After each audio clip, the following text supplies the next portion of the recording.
gaman að fá þig heimsókn. Já, takk. Bara gaman að koma. Ég fékk þig svolítið til að tala svona hlut sem að hefur borið á góma oft hjá mér, en ég myndi samt segja að þú hefur búin að gera mjög mikið af þáttum, það hefur aldrei talað einhverju dýpt gervigreind eða AI og þú ert búin að sökkva þér vel ofan í það.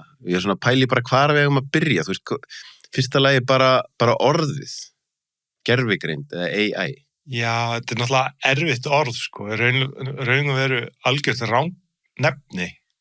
Þetta er notað í akademíunni til að skýra út, við erum að reyna að búa til eitthvað gervi útgáfu af mannsgreind, en svona upp á fundamental þá ekkert endilega, það eru margar tegundir og greind eins og það eru mismunandi bíómyndir, það eru mismunandi tilfinningar, en það ekkert endilega skilgreind að hugsa þannig að greind á einum staði öðruvísi en greind á öðrum stað. Þetta er náttúrulega bara, þetta er eins og að geta labbað, stundum getur labbað á stöðum sem aðri geta ekki, það er erfiðara færð, en hvort það sé gerfið eða ekki, þetta orð í raun og veru þetta er svona meira við erum að reyna að smíða, það væri eiginlega réttar að kalla þetta engineered intelligence, heldur en artificial. Okay. Það er eiginlega bara að segja að þetta sé ekki human, non-human intelligence. Okay. Og þá er það dýr, en við erum ekki að tala um dýr, já, þá erum við að kalla þetta artificial eða þetta sé í einhverjum tölvukupum. Þannig að þetta er, já, mér finnst þetta líka leiðilegt orð. Af hverju?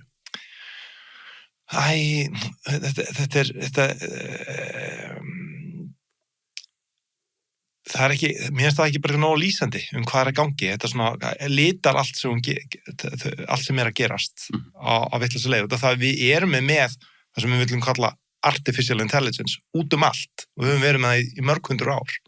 Ok, það er einmitt punkturinn sem við langaði svolítið að byrja á með, út af því að þegar ég hef bæði verið að hlusta á umræður þetta og ræðum þetta af fólk, þá er sá punktur ekki mikið komið upp, og þá er það einmitt þess að ég að byrja á með þetta orð, að það er einhvern veginn núna þegar það er allir komið eitthvað ChatGPT og eitthvað svona dót, það er gervigreind eða AI, en þú ert svolítið að halda þig fram að það sé búin að vera gervigreind eða AI í mjög langan tíma. Jú, það er náttúrulega málið er að sko, þú hugsar fyrirtæki er tegund af gervigreind. Þú ert að setja saman fólk, þetta er bara svona blöyt, það sem er svona wet intelligence, okay.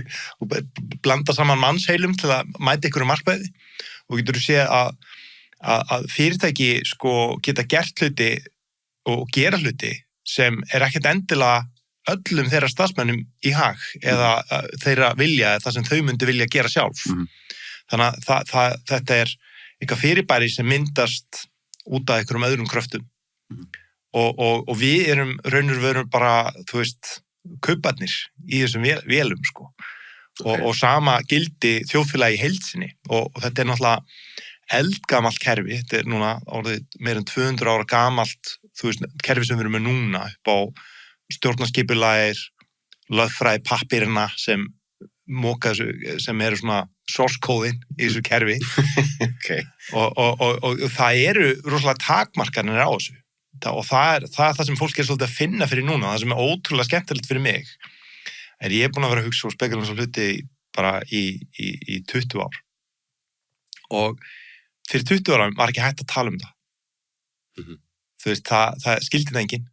Og talar um pólitík, já, ég er ekki að tala um pólitík, ég er bara að tala um hvernig þetta virkar, þetta er bara vitlaust smíðað.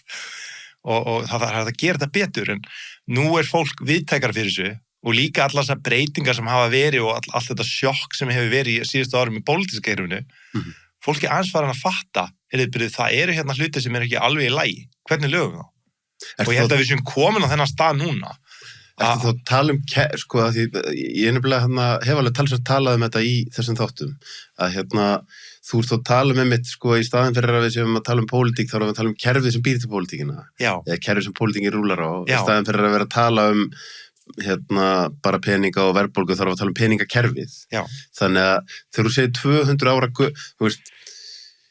þú talar um þessi kerfi, hvaða kerfi er þetta að tala um þegar þú tala um að þetta sé cirka 200 ára gamalt? Já, ætla þetta sé ekki svona þetta sambland sem byrjaði í Bretlandi í raun og veru, að stjórnarskipulaginu og peningakerfinu. Og Newton og fleiri áttu mikinn þátt í því. Hann var náttúrulega þekktur sem eðlisfræðingur, en hann var líka þarna head of Bank of England og sem peningakerfið. Okay. Og þarna rændi Evrópu á stórum fjármunum með sínum leikjum á þeim tíma, en þetta, sko, við hugsum ofta pólitíka stjórna, það pólitíkin stjórna voða lítið, þetta reiknikerfi sem tengir saman mannsheila og eitt lag peningakerfi, og það sem peninga gerir ein tegund af miðlun og við hugsum hvernig við miðlum í litlum hópum, kannski 5 manns, þá viljum við reyna að skala það upp og við höfum skalað það upp með trú og brögð, þannig við tengjumst öðrum eða að geta kannast við annað fólk, þannig að, heyrðu, já, ég skil hver þessi manneski ég get verslað við hennar, ég get gert hluti með henni eða ég get talað við hennar. Hún ekkert að vera, þú veist, skjóta mig, sko, eða gera neitt við mig. Þú veist, þannig að það sem við erum að reyna að gera að stækka þessi samskipti sem við höfum í minni hópum upp í stærri hópa. Vandamáli bara að þessi samskipti sem við erum í minni hópum byggjast við á mannsheilanum og flóknum samskiptar hæfileikum sem við höfum.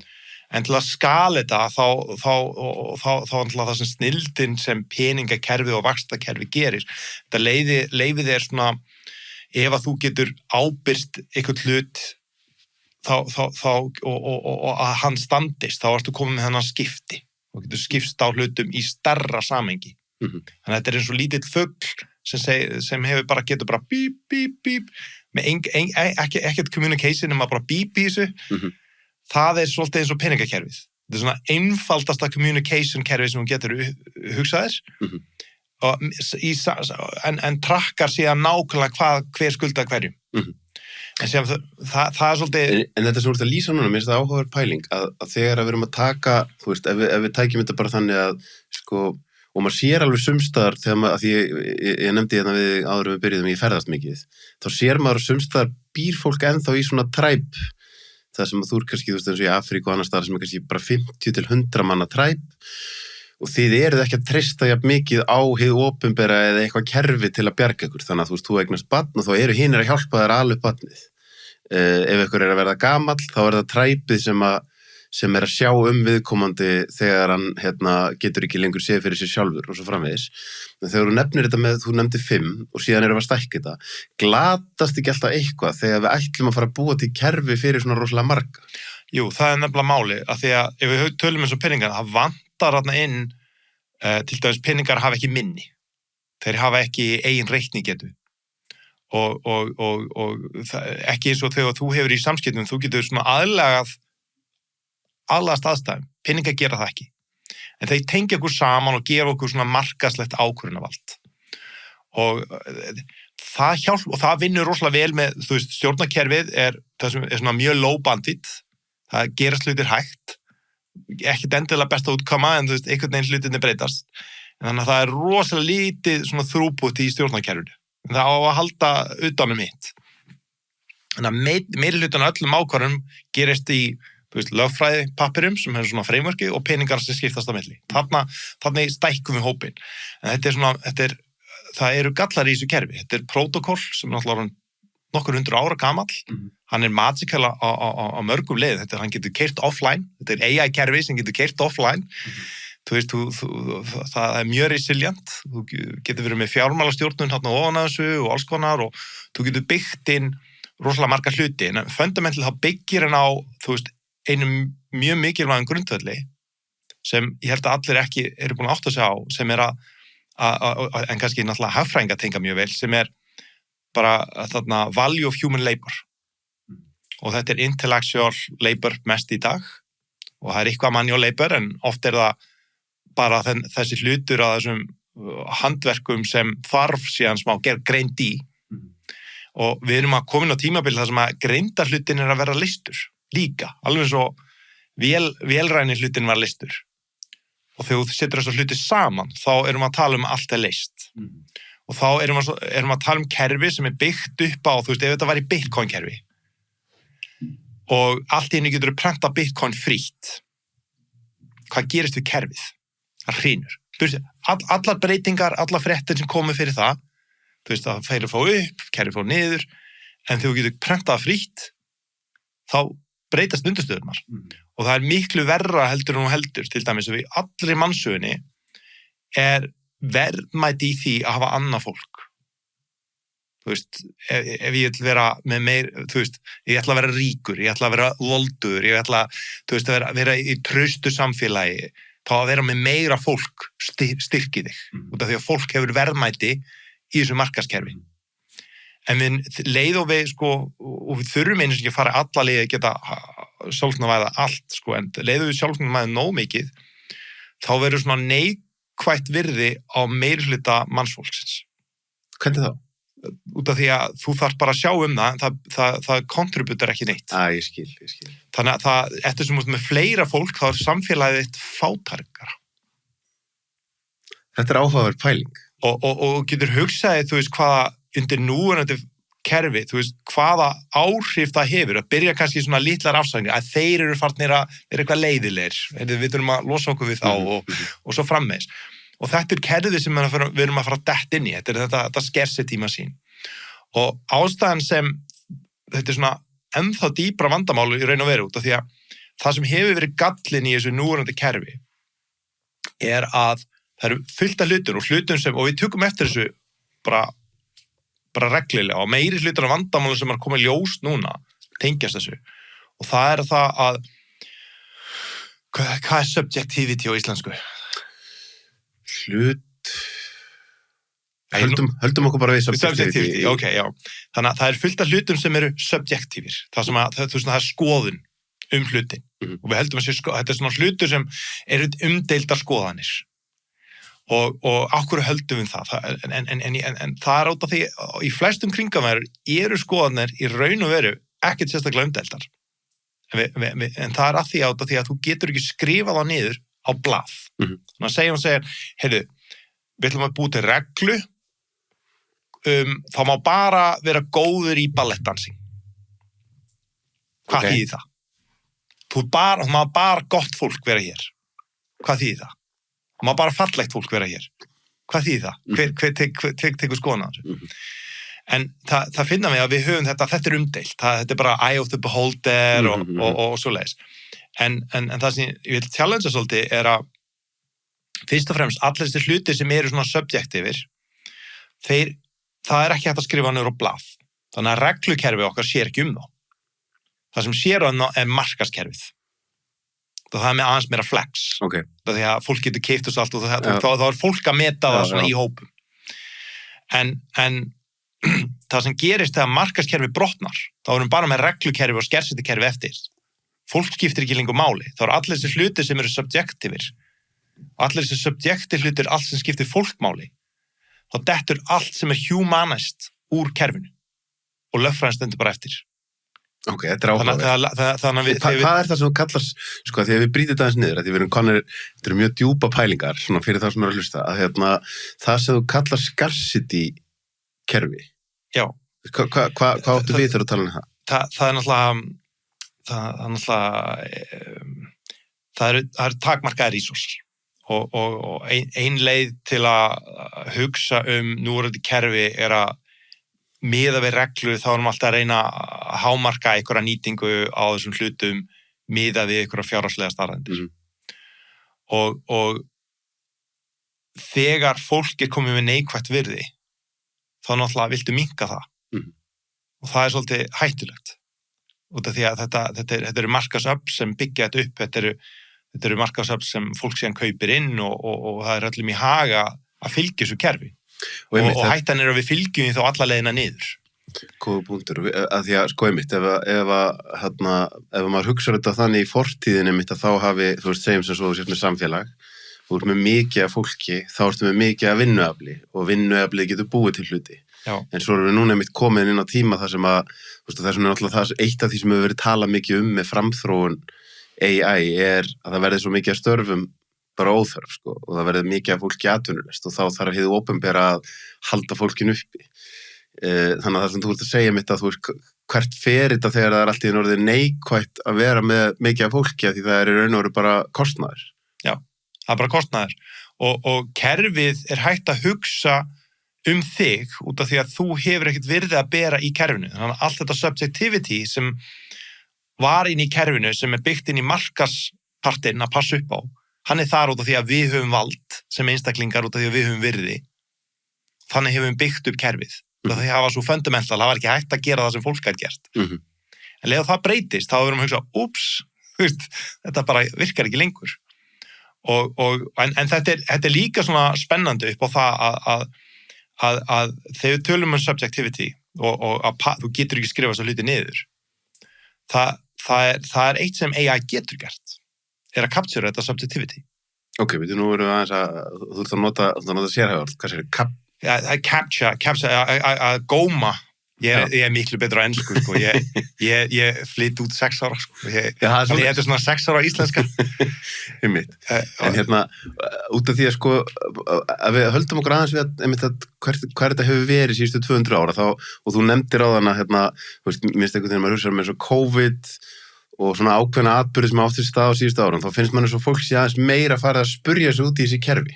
Já. Þú veist, það eins og þú nefndir á þann að fyrir einhverjum árum síðan, að þegar að ef maður ætlaði eitthvað að fara að ræða við fólk hvort að peningakerfið meikaði sens, fólk var ekkert með mjög opin eyru, eða hvort að pólitíska kerfið sé eins og eigi að vera, menntakerfið, en mér finnst einhvern veginn svo núna séu svolítið fleiri og fleiri farnir að spurja sig, ok, við erum búin að vera í ákveðinni skilyrðingu, þar sem við gefum okkur bara að menntakerfið eigi að vera svona, en hvað með að hugsa býtu, þetta eldgamalt kerfi, af hverju þetta svona, og ættum við kannski að breyta því, eins með pólitíska kerfið, eins með peningakerfið, bara mjög margt sem orðið í raun og veru úrelt í nútímanum. Einmitt.